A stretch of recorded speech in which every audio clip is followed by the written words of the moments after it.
Aku pikir aku sudah tahu semua rahasia keluargaku hingga aku berdiri di samping peti mati ayahku.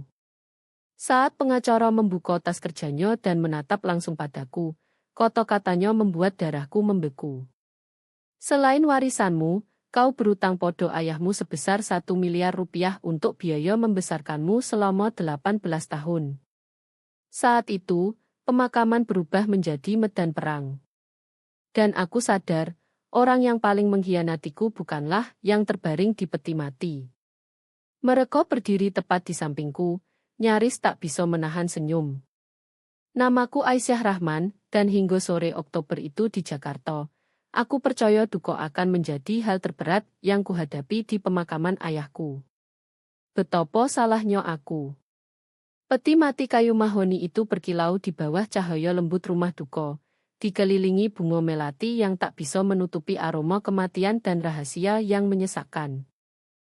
Aku berdiri di baris depan, gaun hitamku masih bertanda tiket pesawat dari penerbangan tergesa-gesa dari Bandung. 10 tahun keterpisahan seharusnya mempersiapkanku untuk momen ini. Tapi tak ada yang mempersiapkanmu menjadi yatim piatu di usia 28 tahun.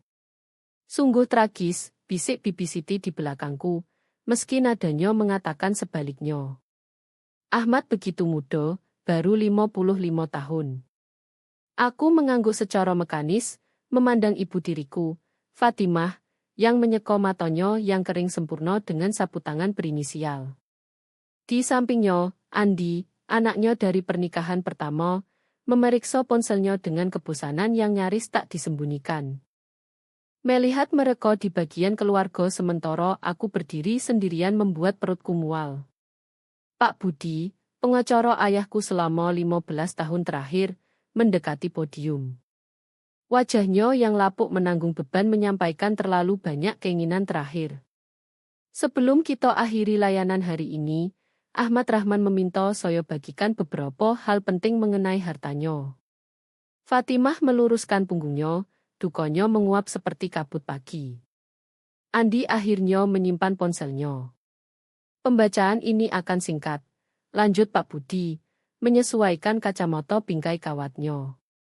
Aset utama Ahmad, rumah mewah di Jakarta Selatan, portofolio investasi, dan saham bisnis keluarga Rahman, akan dibagi antara istrinya, Fatimah Rahman, dan anaknya, Andi Wijaya. Aku merasakan koto-koto itu seperti pukulan fisik, tapi ekspresiku tetap netral. Aku tak mengharapkan banyak. Ayah sudah jelas menunjukkan prioritasnya ketika memilih Fatimah daripada mempertahankan hubungan denganku. Namun, suara Pak Budi berubah, dan dia menatap langsung padaku. Ada satu hal terakhir, mengenai Aisyah Rahman. Setiap kepala di ruangan itu menoleh ke arahku. Denyut nadiku mempercepat. Ahmad menyimpan catatan keuangan detail selama masa kecil Aisyah. Menurut dokumen ini, total biaya membesarkan Aisyah dari lahir hingga usia 18 tahun mencapai 1 miliar rupiah. Ini termasuk biaya rumah, makanan, pendidikan, pengobatan, dan kebutuhan lain.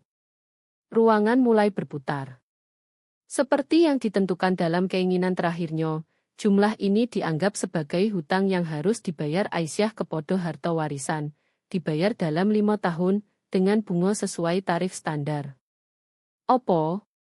Koto itu lolos sebelum aku bisa menahannya. Itu gila. Orang tua tak membebankan biaya membesarkan anak mereka. Ekspresi Pak Budi tetap netral secara profesional, tapi aku menangkap sesuatu di matanya. Ketidaknyamanan. Keraguan. Dokumentasinya sangat teliti, Nono Rahman. Setiap pengeluaran dicatat dan dikategorikan dengan cermat. Bibir Fatimah melengkung menjadi senyum tipis. Ahmad selalu teliti soal keuangan. Dia percaya pada pertanggungjawaban, bahkan dari keluarga. Dia menoleh padaku dengan simpati palsu. Pasti ini mengejutkan, sayang. Tapi ayahmu sangat tegas soal mengajarkan tanggung jawab. Tanggung jawab? Suaraku pecah. Aku bekerja 3 pekerjaan untuk kuliah karena dia bilang tak mampu bantu. Sekarang kau bilang dia simpan kwitansi masa kecilku. Andi tertawa kecil. Mungkin kalau kau tak sulit, kabur tinggal dengan ibumu. Aku baru 8 tahun. Para tamu pemakaman terkejut dengan ledakanku, tapi aku tak peduli. Orang tuaku bercerai. Aku tak punya pilihan tinggal di mono. Pak Budi membersihkan tenggorokannya. Mungkin kita bahas ini secara pribadi. Tidak, Fatimah menyela halus. Ahmad ingin transparansi, Aisyah. Kau akan terima pemberitahuan resmi dengan syarat pembayaran. Tentu saja kau bisa gugat, tapi itu mahal, dan catatan Ahmad sempurna. Aku menatap peti mati, pengkhianatan terakhir ayahku menghancurkan duka yang kumiliki. Tapi saat Pak Budi mengumpulkan kertasnya, satu lembar jatuh ke lantai dekat kakiku. Aku membungkuk mengambilnya, dan darahku membeku. Pengeluaran yang seharusnya itu dicatat dengan tulisan tangan ayahku yang rapi, tapi nomor rekening yang dibayar berasal dari dana pendidikan yang dikelola Fatimah. Tanggalnya pas dengan pendaftaran Andi di Institut Seni Indonesia di Yogyakarta. Aku kembalikan kertas itu ke Pak Budi, moto kami bertemu sebentar. Anggukannya kecil bilang dia juga lihat itu. Saat tamu bubar, berbisik soal pengungkapan mengejutkan, aku tetap beku di tempat. Ini bukan hanya soal uang atau pengkhianatan. Ini pencurian, penipuan, dan Fatimah yang mengatur semuanya. 5 tahun, kata Fatimah pelan saat lewat. Andi mengikuti di belakangnya.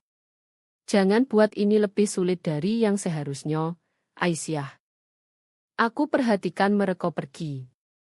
Dukaku berubah menjadi sesuatu yang lebih keras, lebih tajam. Mereka pikir sudah menang, bahwa aku akan hancur karena malu dan hutang. Mereka tak tahu siapa yang mereka hadapi. Malam itu, sendirian di kamar hotelku, aku tak bisa tidur. Sebaliknya, aku kembali ke masa lalu, menyusun potongan-potongan masa kecil yang sistematis dihancurkan. Perceraian terjadi saat aku 8 tahun. Itu tak terlalu buruk, setidaknya awalnya. Ibu dapat hak asuh utama. Ayah dapat akhir pekan dan liburan selama 2 tahun. Itu berjalan. Ayah akan jemput aku dengan mobil punya, ajak makan es krim, bantu Dia bilang aku jenius kecilnya dan suatu hari aku akan jalankan bisnis keluarga lebih baik darinya. Semua berubah saat Fatimah muncul. Dia cantik dengan cara terhitung. Rambut pirang selalu rapi, pakaian desainer yang berbisik uang daripada berteriak. Ayah bertemu dia di Golo Amal dan dalam 6 bulan dia pindah ke rumah keluarga lama kami dengan Andi. Anaknya berusia 13 tahun dari pernikahan pertama. Aku ingat akhir pekan pertamaku di rumah setelah mereka nikah. Kamarku, surga ungu yang kudekorasi dengan ayah setahun sebelumnya, diubah jadi studio musik Andi. Barang-barangku dikotak di basemen. Aisyah bisa tidur di kamar tamu, kata Fatimah dengan senyum terlatih. Dia hanya di sini 2 hari sebulan. Andi butuh ruang untuk alat musiknya. Ayah tak pernah belok aku, sekalipun. Kunjungan akhir pekan semakin tak nyaman. Fatimah akan komentar pakaianku. Begitu santai. Nilai ujianku hanya O-. Ibuku, pasti sulit baginya besarkan kau sendirian dengan gaji guru.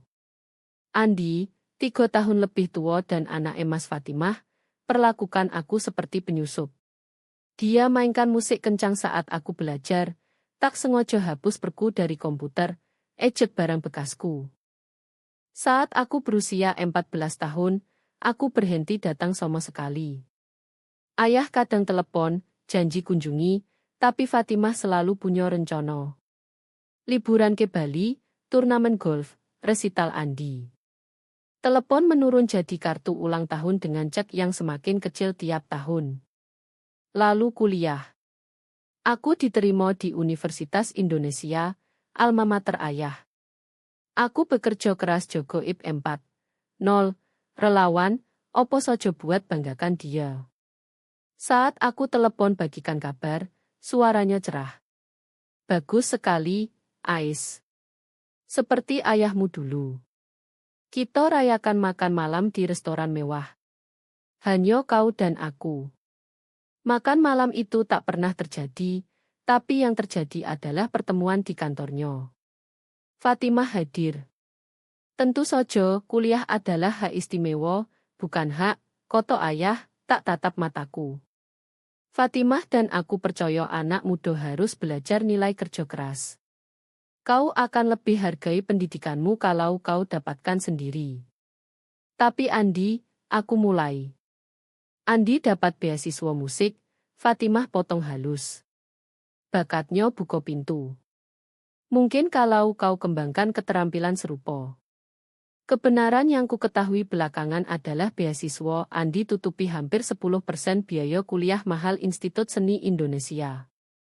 Sisanya dibayar penuh, meski aku tak pernah paham bagaimana hingga hari ini. Aku tinggalkan kantor itu hancur tapi teguh. Pinjaman mahasiswa, 3 pekerjaan paruh waktu, mie instan untuk makan malam lebih sering daripada tidak. Aku selamat dari semuanya. Lulus cum laude dengan gelar akuntansi. Ironisnya, ikuti jejak ayah meski segalanya. Percakapan terakhir kami 2 tahun lalu. Aku telepon cerita promosiku di firma, harap akhirnya dia bangga. Fatimah jawab, bilang dia sibuk dengan perayaan kelulusan Andi. Dari Institut Seni Indonesia, aku tanya. Yo, lulus terbaik di produksi musik. Ahmad sangat bangga.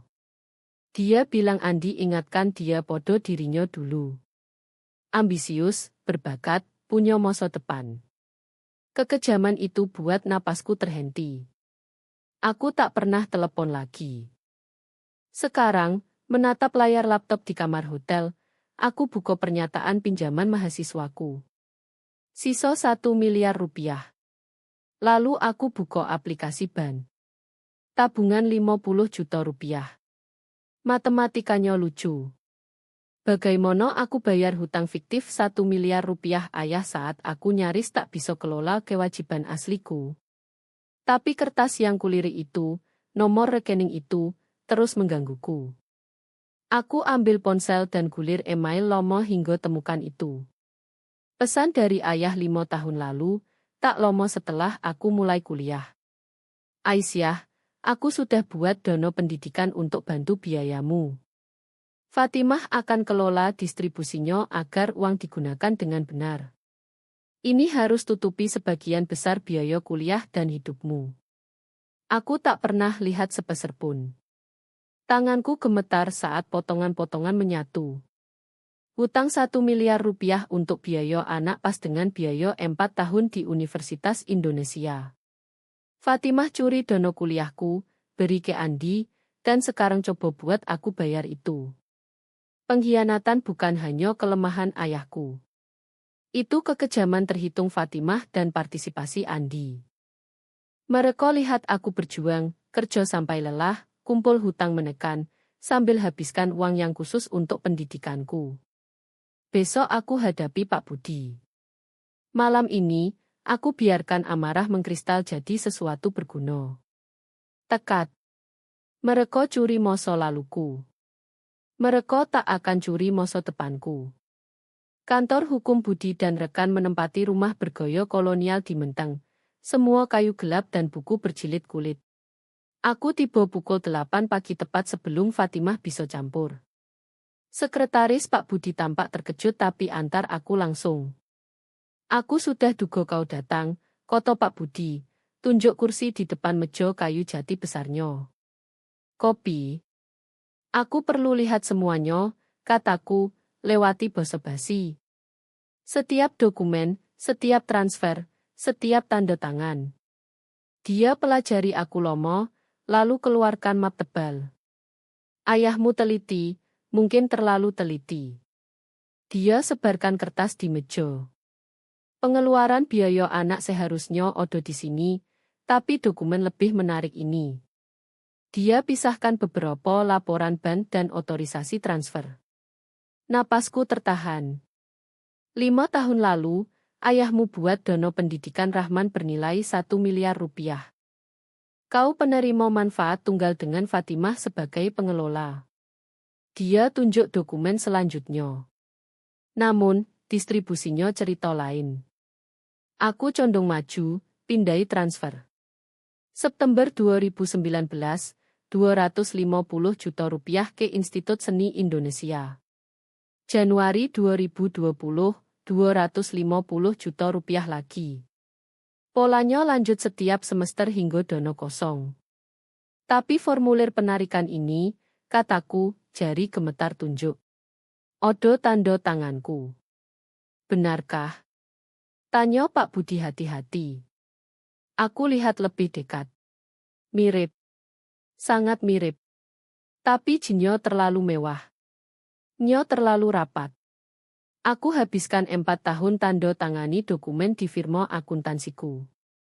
Aku tahu tanda tanganku sendiri. Dia palsukan. Itu tuduhan serius, kata Pak Budi. Tapi dia sudah keluarkan map lain, yang buat ini sangat menarik. Cetakan email, puluhan, dari alamat email Aisrah Edu, tapi bukan.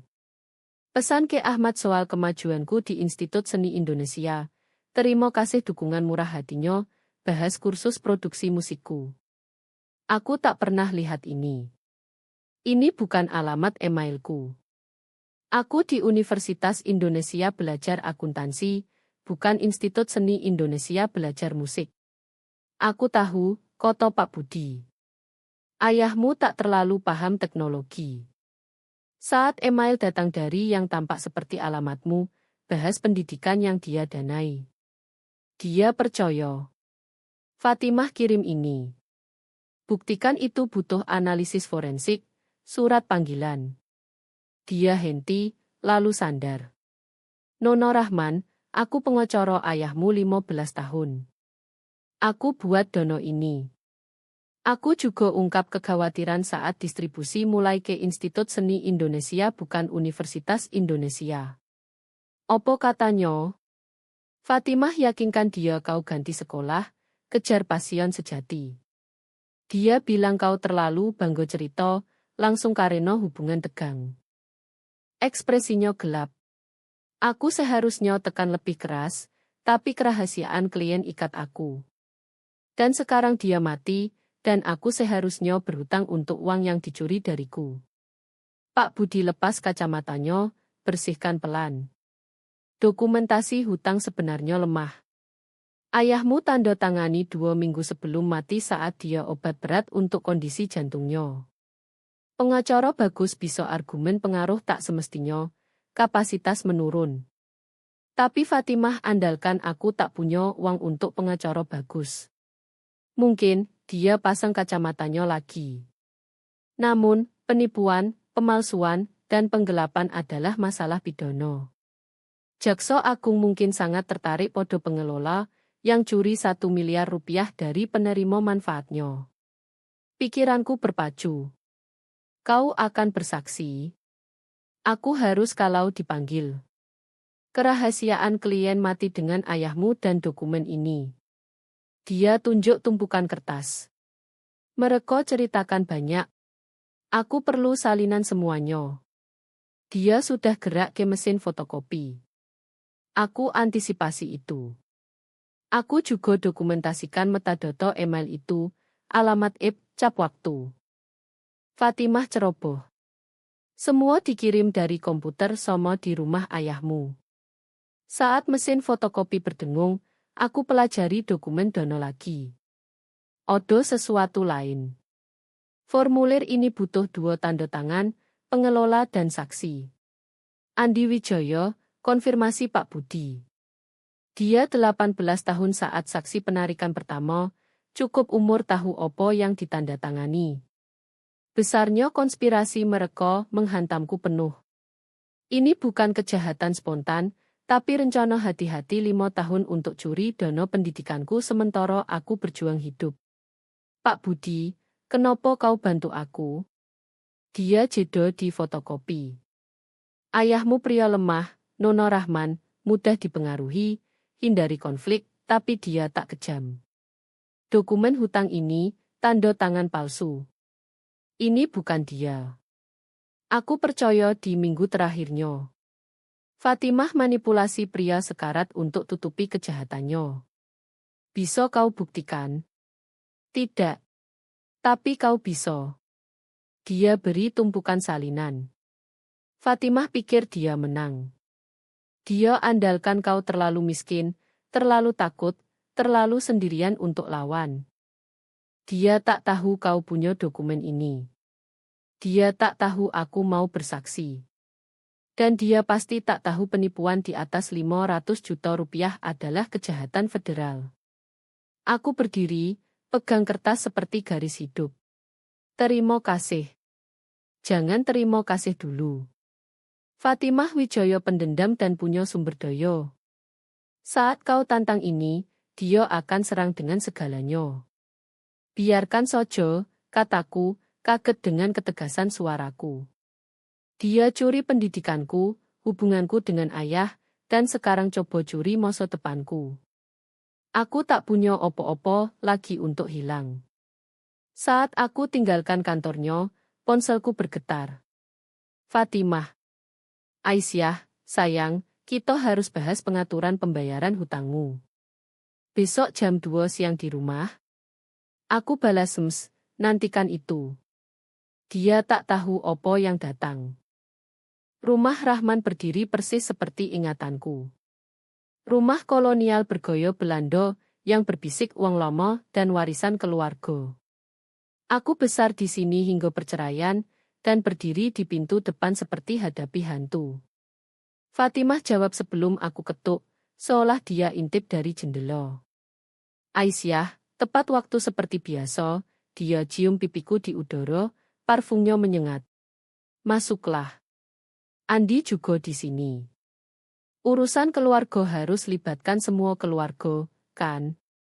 Ruang tamu sudah direnovasi total. Kursi kulit nyaman ayah diganti furnitur modern tajam yang tampak mahal dan tak nyaman. Andi rebahan di sofa putih, sepatu desainer naik ke meja kaca. Hei, saudara tiri, katanya malas. Nih, nasib buruk soal hutang, tapi hei, kita semua harus bayar jalan kita sendiri, kan? Aku tetap berdiri. Yo, mari bicara soal bayar jalan sendiri, seperti kuliahmu di Institut Seni Indonesia. Senyum Fatimah mengetat. Andi dapat tempatnya di Institut Seni Indonesia lewat bakat. Dan 1 miliar rupiah dari dana pendidikanku. Dia membentang tegang. Kaki Andi jatuh ke lantai. Fatimah pulih cepat, tertawa. Oh, Aisyah, masih cerita bohong. Ayahmu jelaskan ini bertahun lalu. Dia alihkan dana itu saat kau pilih jaga jarak dari keluarga. Kau tak bisa tinggalkan ayah lalu harap dukungan keuangannya. Aku 18 tahun. Aku kuliah di Universitas Indonesia. Tepat seperti rencana. Dan ini, aku keluarkan ponsel tunjuk tangkapan layar email palsu. Aku tak pernah kirim ini. Buktikan. Koto Andi, tapi suaranya retak sedikit. Aku berniat. Pak Budi sudah dokumentasikan alamat IP. Semua jejak kembali ke rumah ini. Fatimah berdiri, ketenangannya retak. Berani sekali kau datang ke rumahku dengan tuduhan ini. Ayahmu baru dingin di tanah. Ayah yang kau manipulasi untuk tanda tangani dokumen hutang palsu saat dia sekarat. Palsu? Suara Fatimah melengking. Semuanya didokumentasikan. Setiap sen yang habis besarkan kau dipalsukan. 1 miliar rupiah pas dengan yang odo di dono pendidikanku. Dono yang kau curi dari dasar kau kecil tak tahu terima kasih. Dia kendalikan diri, ratakan roknya. Andi, panggil pengacara kita. Tunggu, koto Andi, dan aku lihat kilau ketakutan pertama di matanya. Bu, apa yang dia bicara? Fatimah abaikan dia. Aisyah, kau kesal, berduka. Aku paham, Tapi kalau kau kejar fantasi ini, aku tak punya pilihan selain bela diri secara publik. Setiap koran di Jakarta akan dengar bagaimana Putri Ahmad Rahman coba curi dari janda berduka. Bagaimana kau gugat hutang sah, bagaimana kau tinggalkan dia bertahun, lalu datang seperti burung nasar setelah mati. Silakan, kataku, dan aku akan cerita bagaimana kau palsukan tanda tanganku. Bagaimana kau buat akun email palsu. Bagaimana kau curi uang khusus untuk pendidikanku dan beri ke anakmu. Kau pikir Odo yang percaya kau? Putri terasing pahit lawan janda berduka. Fatimah maju mendekat. Aku punya koneksi di setiap media di kota ini. Saat aku selesai, kau tak bisa dapat kerja cuci toilet, apalagi di akuntansi. Bu, koto Andi lagi lebih keras. Tanda tangan opo? Pemalsuan opo? Diam, Andi. Tapi aku berpaling ke dia. Kau saksi penarikan. Andi, tanda tanganmu Odo di setiap formulir. Kau 18 tahun, dewasa secara hukum. Itu buat kau kaki tangan penipuan. Wajahnya memucat. Aku hanya tanda tangani opo yang bu suruh. Aku tak tahu. Andi, Fatimah bentak. Jangan koto lagi. Kau tak tahu uang itu dicuri dari dana pendidikanku. Benarkah? Kau tak pernah heran bagaimana ibumu tiba-tiba punya 1 miliar rupiah untuk biayamu saat dia keluh soal uang per tahun? Andi berdiri mendadak. Aku butuh udara. Duduk, Fatimah perintah. Tapi dia sudah pergi. Sendiri sekarang, Fatimah buang topeng. Kau kecil. Kau pikir kau menang sesuatu? Ayahmu pilih kami. Dia pilih Andi darimu setiap hari selama 10 tahun. Uang itu jadi milik Andi saat Ahmad putuskan kau tak layak diperjuangkan. Koto-koto itu menyakitkan, tapi aku tahan. Itu di mana kau salah. Ayah lemah, bukan kejam. Kau eksploitasi kelemahan itu, tapi pemalsuan tetap pemalsuan. Penipuan tetap penipuan. Dan tak peduli koneksi mediamu. Oh. Untuk pertama kali, ketakutan nyoto melintas di wajahnya. Penipuan di atas 500 juta rupiah adalah kejahatan federal. Tambah pemalsuan, penipuan kabel dari email palsu itu, dan penggelapan dana amanah.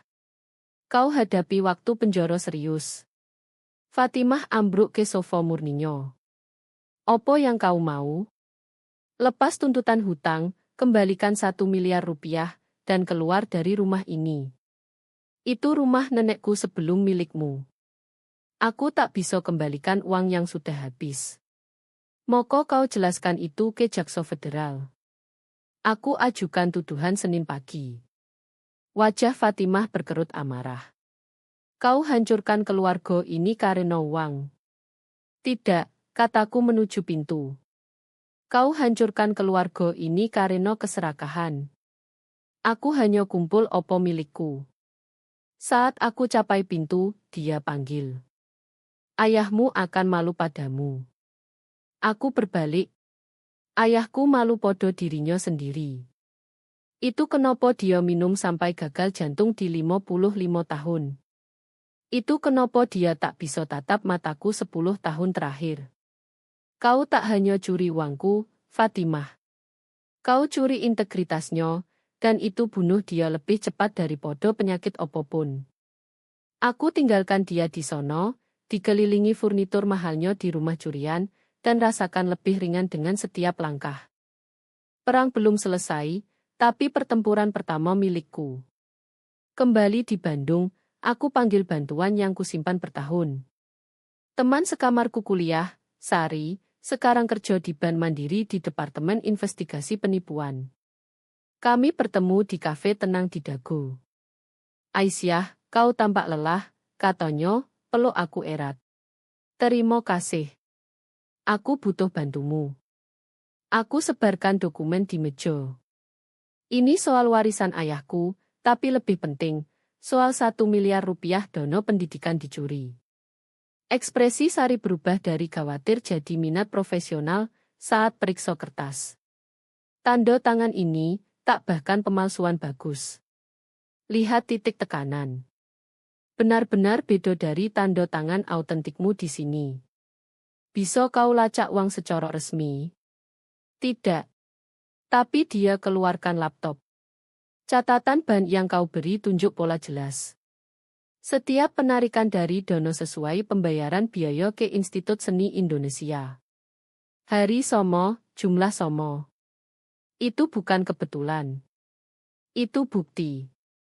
Selama 3 jam berikut, Sari bantu aku bangun garis waktu keuangan forensik. Polanya memberatkan. Fatimah sistematis kosongkan danaku, selalu tarik di bawah 150 juta rupiah hindari laporan federal. Odo sesuatu lain, Koto Sari, mengerutkan kening ke layar. Polis asuransi jiwa ayahmu. Penerima manfaat diganti 6 minggu sebelum mati. Perutku jatuh ke Fatimah. Ke Fatimah dan Andi, bagi roto. Penerima sebelumnya kau. Hanya kau untuk 7 miliar rupiah. Aku menatap layar. 7 miliar. Pencurian lain. Aisyah, dokumen perubahan penerima ini. Tanda tangan ayahmu tampak salah. Bandingkan dengan tanda tangan awalnya. Dia benar. Tanda tangan goyah, tak pasti, tak seperti coretan percaya diri ayah biasa. Dia sudah obat jantung saat itu, beta blocker, pengencer darah. Tangannya gemetar terus. Aku ingat kata Pak Budi soal kapasitas menurun. Sari, bisa Fatimah aku tak bisa tuduh, tapi aku bisa bilang perubahan penerima dibuat di bawah tekanan atau saat seseorang kurang kapasitas bisa digugat, terutama gabung dengan aktivitas penipuan lain. Ponselku bergetar, email dari alamat tak kukenal, subjek kau harus lihat ini. Lampirannya surat tanggal 2 minggu sebelum ayah mati, ditandatangani tapi tak pernah kirim. Sari bocor di bahuku. Aisyah sayangku, aku tulis ini dengan hati berat dan tangan gemetar. Obat buat segalanya kabur, tapi beberapa kebenaran potong kabut. Aku gagal padamu, bukan hanya sebagai ayah, tapi sebagai pria. Fatimah tunjuk dokumen sarankan kau terima dana pendidikanmu. Tapi aku tahu di hati ini tak benar. Kau kerja 3 pekerjaan. Kau lulus dengan pujian meski tak punya opo. Kau jadi segala yang kuharap tanpa bantuku. Dokumen hutang yang Fatimah mau aku tanda tangani salah. Orang tua tak bebankan anak untuk cinta. Aku tak akan tanda tangani. Aku tak bisa. Aku takut, Ais, dia kendali segalanya sekarang. Obatku, makanku, siapa kunjungi. Andi selalu di sini awasi. Aku coba telepon kau minggu lalu, tapi Fatimah bilang kau tak mau bicara denganku. Benarkah itu? Kalau sesuatu terjadi padaku, selidiki dana pendidikan. Selidiki semuanya. Percaya Budi. Dia juga ragu. Aku cinta kau. Selalu cinta kau. Aku hanya terlalu lemah tunjuk itu saat penting. Ayah. Tanganku gemetar. Siapa kirim ini? Sari periksa header email. Berasal dari dalam rumah ayahmu hari ini. 3 jam lalu. Andi. Pasti Andi. Ponselku berdering. Nomor tak dikenal. Jangan tutup. Suara Andi tegang. Bu tak tahu aku telepon. Kau kirim surat. Aku temukan di ruang kerja ayah sembunyi di buku. Odo lebih. Aisyah, begitu banyak. Bu rencanaan ini bertahun. Aku tak tahu. Tak semua. Kau tanda tangani formulir penarikan. Dia bilang itu untuk investasi keluarga. Aku 18 dan bodoh dan mabuk separuh waktu. Tapi setelah kau pergi hari ini, aku cari feelingnya. Suaranya turun. Dia dokumentasikan biaya anak palsu 5 tahun, buat jejak kertas. Dia tahu Ahmad sakit lomo sebelum dia cerita siapapun. Andi, kenapa kau cerita ini?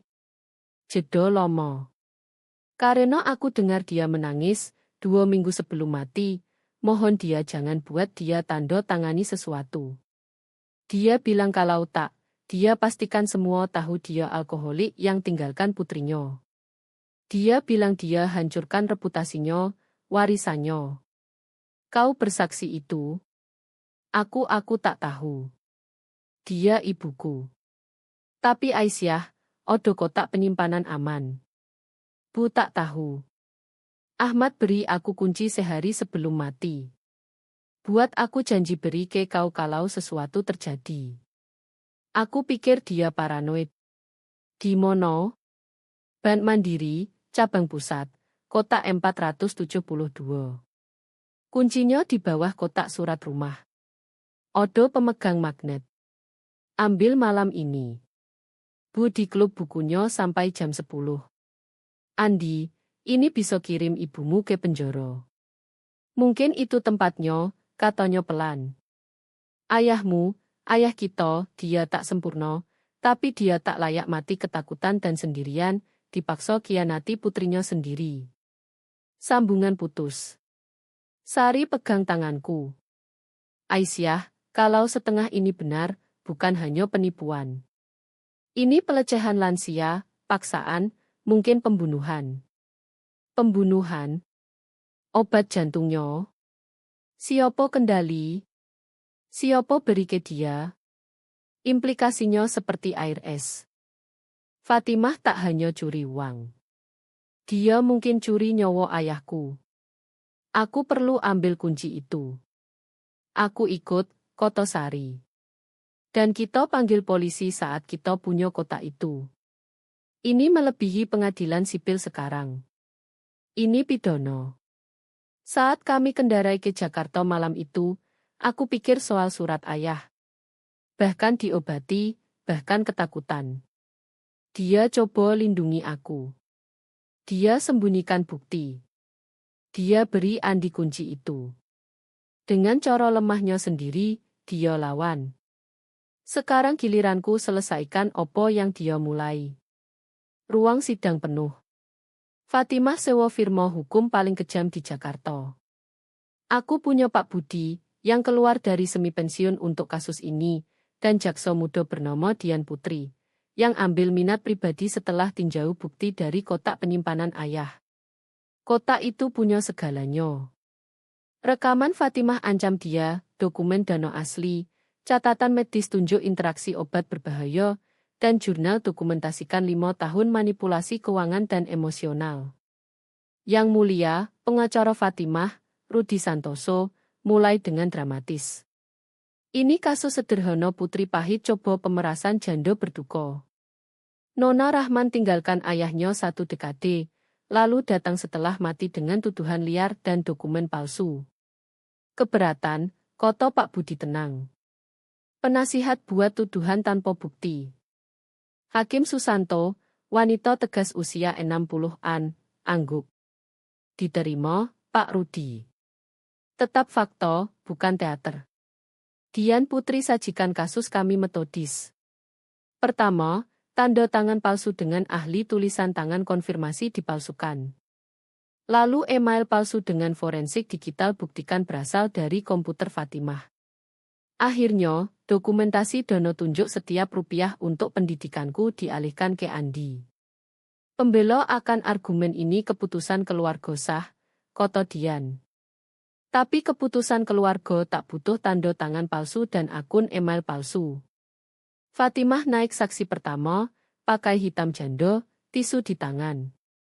Dia gambar diri sebagai istri setia coba kelola situasi anak tiri sulit. Aisyah bermusuhan dari hari pertama, katanya, sekomoto. Ahmad coba segalanya, tapi dia tolak cintanya. Dana pendidikan dialihkan karena Aisyah tolak keluarga. Kami tak bisa biarkan uang itu sia-sia. Jadi, kau beri ke anakmu sendiri. Tanya Dian. Andi anak Ahmad juga, dalam segala hal penting. Apakah Andi anak Ahmad saat kau palsukan tanda tangan Aisyah? Aku tak pernah palsukan apapun. Dian sajikan analisis tanda tangan. Pengacara Fatimah keberatan berulang, tapi bukti diterima dan memberatkan. Lalu datang momen yang ubah segalanya. Pembela panggil Andi Wijoyo. Napas tertahan di ruang sidang. Fatimah kaku. Ini tak direncanakan. Andi naik saksi, hindari tatap ibunya. Pak Rudi dekati dia percaya diri. Pak Andi, apakah kau dukung posisi ibumu di kasus ini? Andi diam lama. Lalu, tidak. Ruang sidang meledak. Hakim Susanto ketuk palu untuk ketertiban. Pak Andi, koto Pak Rudi, jelas kacau. Pasti kau bingung. Aku tak bingung. Suara Andi lebih kuat. Ibuku curi dana pendidikan Aisyah. Aku tahu karena aku bantu dia, meski tak paham saat itu. Dia buat aku tanda tangani formulir saksi, bilang itu untuk investasi, tapi aku odo saat dia buat email palsu itu. Aku lihat dia latihan tanda tangan Aisyah. Andi, Fatimah jerit. Berani kau? Bu Fatimah, kendali diri atau aku usir kau. Hakim Susanto peringat. Andi lanjut, kata-katanya mengalir. 2 minggu sebelum Ahmad mati, Bu tingkatkan obat jantungnya. Dia bilang dokter setuju, tapi aku cek belakangan. Tak. Ahmad bingung. Lemah. Dia buat dia tanda tangani hal-hal. Dokumen hutang, perubahan penerima. Dia menangis, mohon berhenti. Dia bilang Aisyah akan penjara karena penggelapan pajak kalau tak kerjasama. Kebohongan lagi.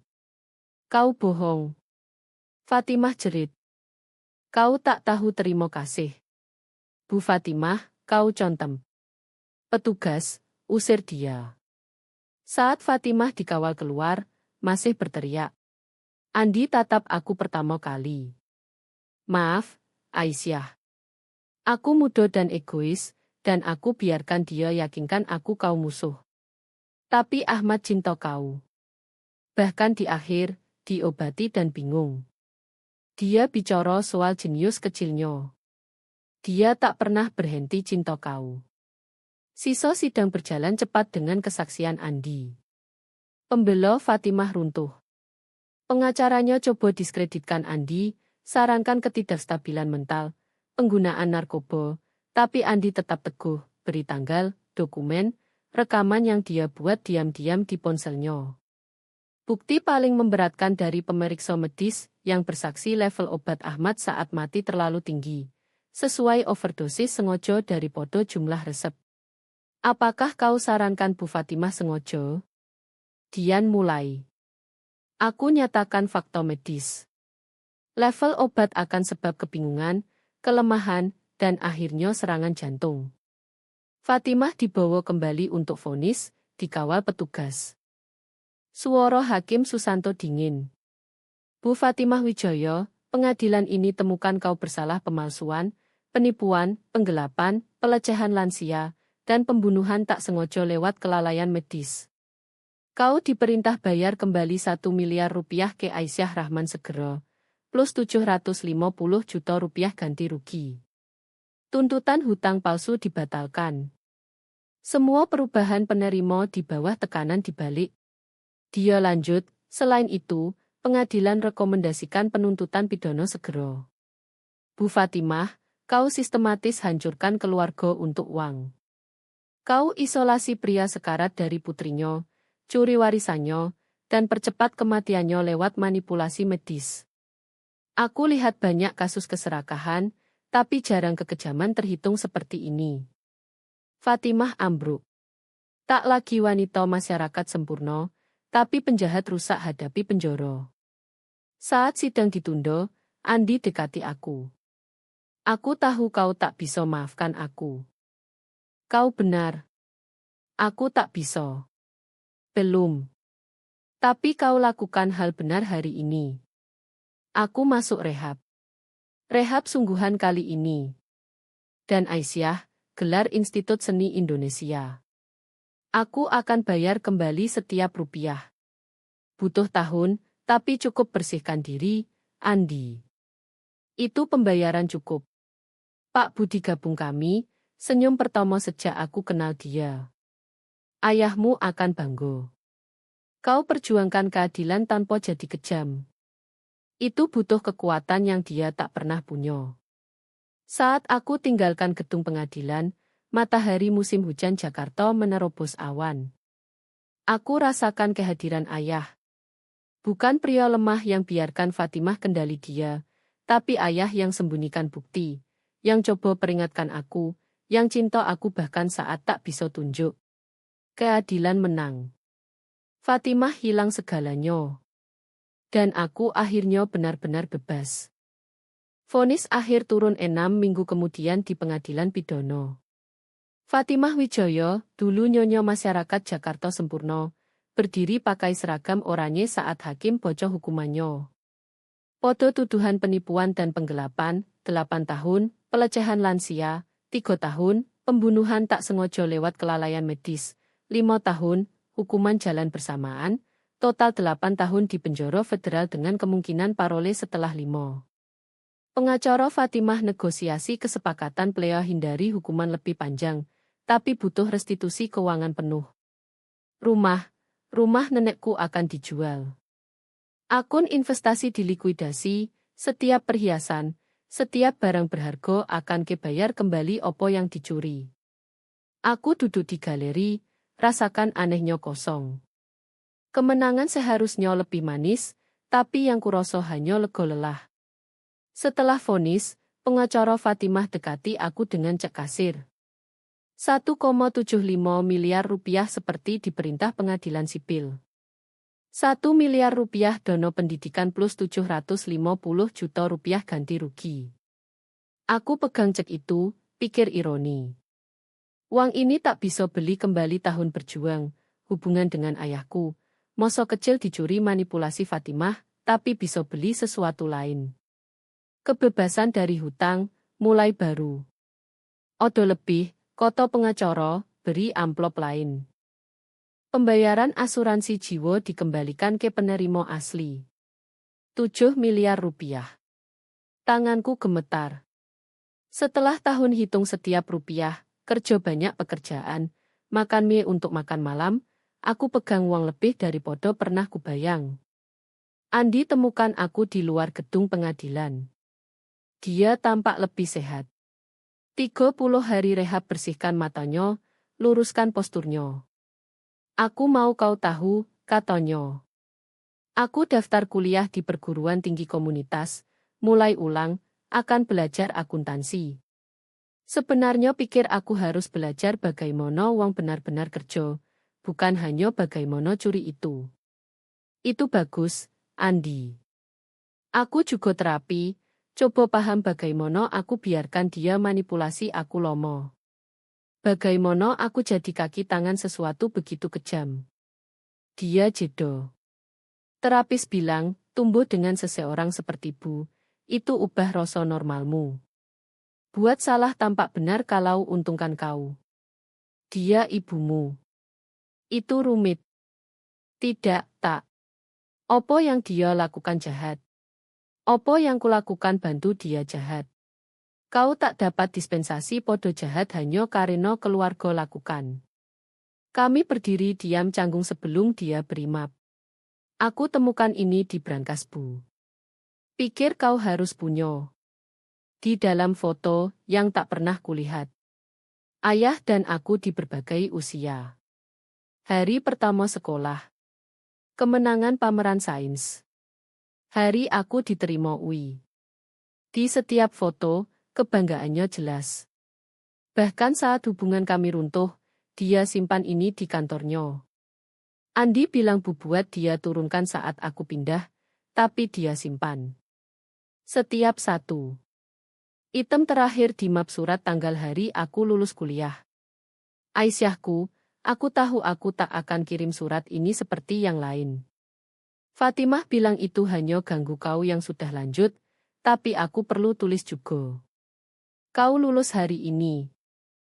Aku tahu karena aku ikuti setiap langkah perjalananmu, bahkan dari jauh. Cum laude daftar dekan setiap semester. Tawaran kerja dari firma akuntansi terkemuka.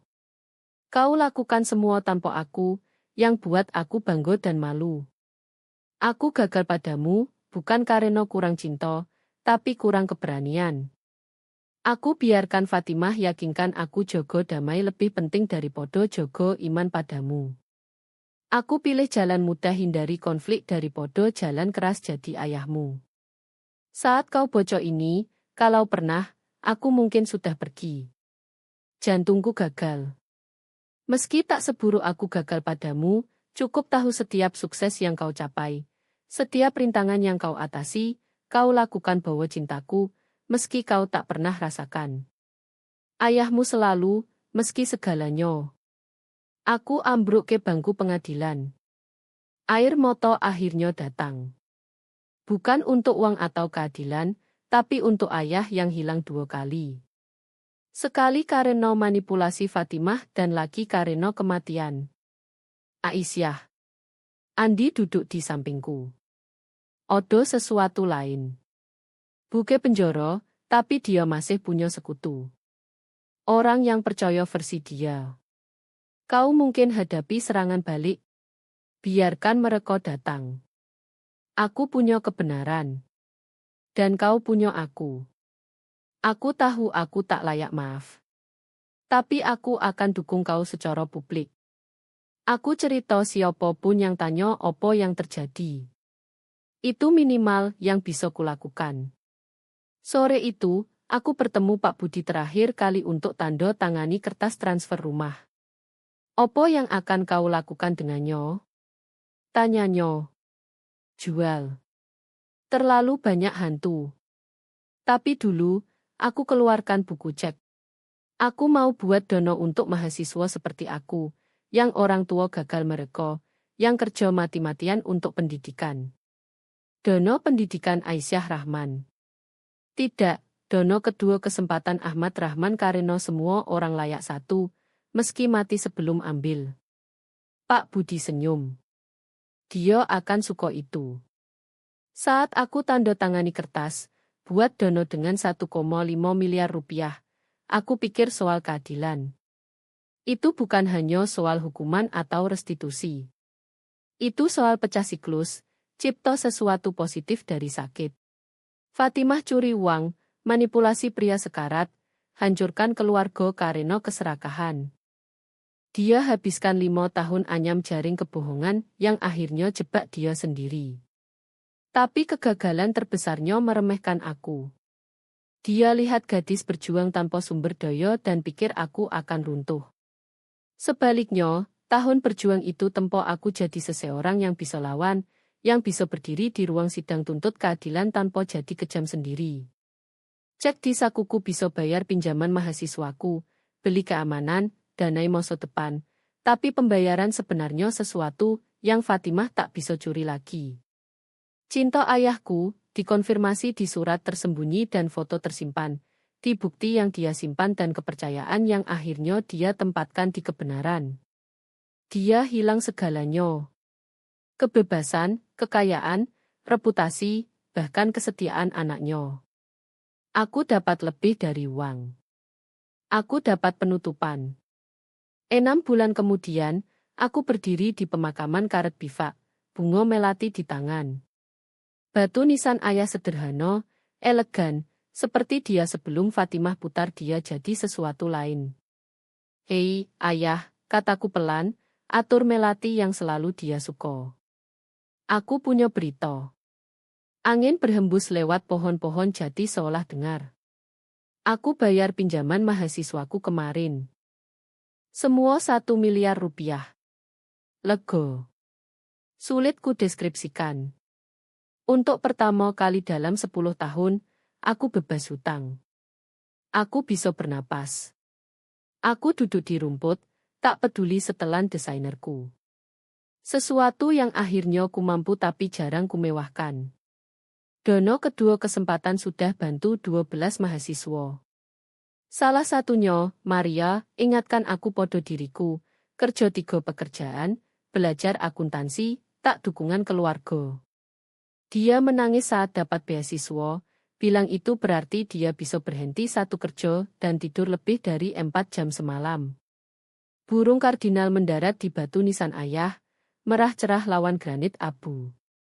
Andi baik. Dapat nilai lurus semester pertamanya di perguruan tinggi komunitas. Dia relawan di Dono sekarang, tinjau aplikasi. Kau harus lihat dia, ayah. Dia jadi pria yang selalu kau harap. Dia bahkan kunjungi Fatimah minggu lalu. Itu kejutan. Andi pergi ke lembaga pemasyarakatan federal, hadapi ibunya lewat kaca tebal, dan bilang dia maafkan dia, tapi tak lupa. Dia tampaknya marah, lalu menangis, lalu diam. Dia punya 7 tahun lagi untuk pikir apa yang dilakukannya. Pak Budi pensiun resmi bulan lalu, tapi dia masih bantu Dono pro bono. Dia bilang kau akan bangga dengan apa yang kami bangun. Aku pikir dia benar. Aku keluarkan amplop usang, surat terakhir ayah yang tak pernah kirim. Aku maafkan kau, kataku, koto-koto datang lebih mudah dari podo diharap. Bukan untuk Fatimah. Dia buat pilihannya sendiri, tapi aku maafkan kau karena lemah, karena pilih damai dari podo kebenaran, karena biarkan takut menang. Kau cinta aku satu-satunya coro yang kau tahu, meski tak cukup. Kardinal berkicau, miringkan kepala. Aku ketemu seseorang, aku akui, senyum. Namanya Jamal. Dia guru, seperti ibu dulu baik, sabar, tak seperti pria di keluarga kita. Dia tahu seluruh cerita dan tak peduli uang atau drama. Dia hanya peduli aku. Berdiri, aku letak 1 tangan di batu dingin. Lucunya, Fatimah pikir dia menang dengan ambil segalanya. Uang, rumah, kau. Tapi dia ajar aku sesuatu berharga. Apa yang tak bunuh kau tak hanya buat kau lebih kuat, itu buat kau lebih pintar.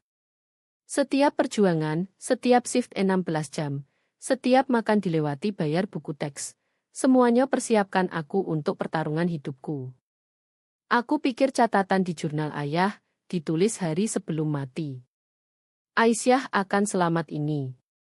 Dia lebih kuat dari podo kita semua. Kau benar soal itu. Setidaknya, aku bisik. Saat aku jalan ke mobilku, Honda sederhana, karena beberapa kebiasaan sulit hilang, ponselku bergetar. Andi kirim foto dari upacara beasiswa terbaru Dono. 12 mahasiswa berdiri senyum, pegang sertifikat yang ubah hidup mereka. Teks bocor, ini warisan ayah sejati sekarang. Bukan uang yang Fatimah curi, tapi opo yang kau bangun dari abu. Aku duduk di mobil sebentar, tatap kembali ke pemakaman di suatu tempat di penjara federal. Fatimah mungkin makan makanan buruk, pakai seragam identik, hitung hari. Dia mau kubur aku di bawah hutang palsu dan warisan dicuri. Sebaliknya, dia bebaskan aku dari kewajiban apapun ke dinamika keluarga beracun.